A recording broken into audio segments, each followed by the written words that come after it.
In a land where the wind sang through the hills and rivers carved silver lines into the earth, there lived a potter named Elia. She was young, no more than 20, and worked in a small workshop her father had left behind before he passed away. Her village was quiet, nestled between two great hills, where every family had a craft passed down through generations. There were smiths, weavers, bakers, and farmers, all respected and trusted for the work they did. But Elia was different. Her pots never matched. Her vases leaned slightly to one side.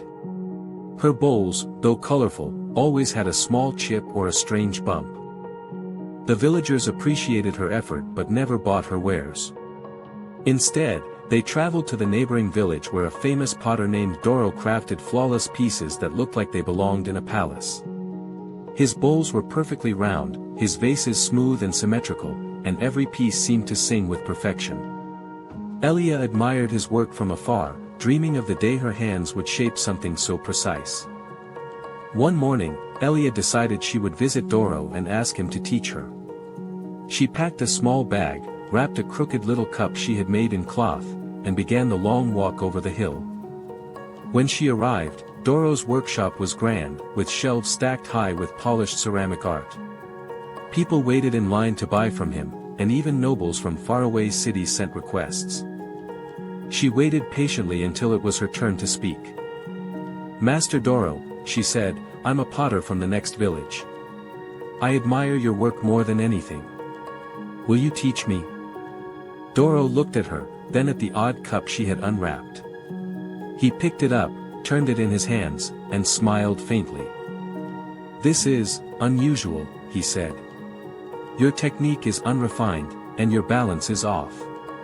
But there's something here. You may learn, if you are willing to unlearn first." Elia agreed eagerly and stayed in the village. Every day, she molded clay the way Doro taught her.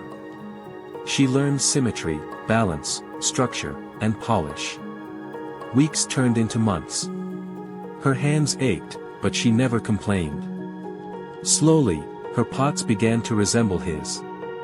Clean, smooth, flawless. She was proud but noticed something odd. Though the villagers loved her new work, she didn't. The more perfect her pots became, the less joy she felt. One evening, while cleaning the workshop, she found her old crooked cup on a high shelf where Doro had placed it. She held it in her hands. The paint was uneven, the shape was off, but it felt alive in a way her recent pots did not. It was a piece of her, flawed but real. That night, she asked Doro, "Why do all your pots look the same?"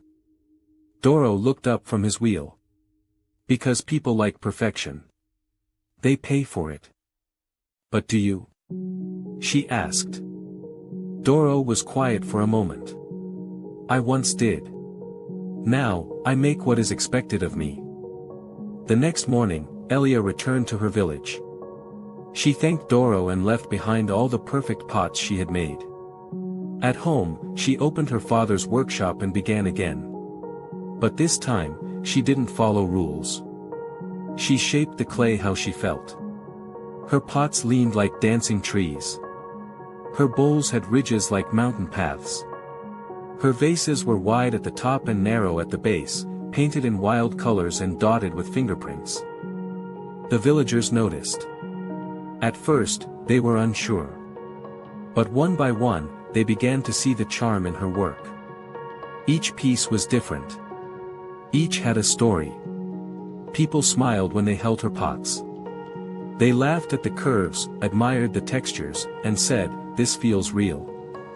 Eventually, travelers came not for perfection, but for something more rare, authenticity. Years later, when asked why she didn't follow traditional methods, Elia would say, "Because I tried being someone else. I was better at being myself." The lesson is this: strive to improve, but never lose yourself in the process. Perfection may impress, but authenticity touches hearts.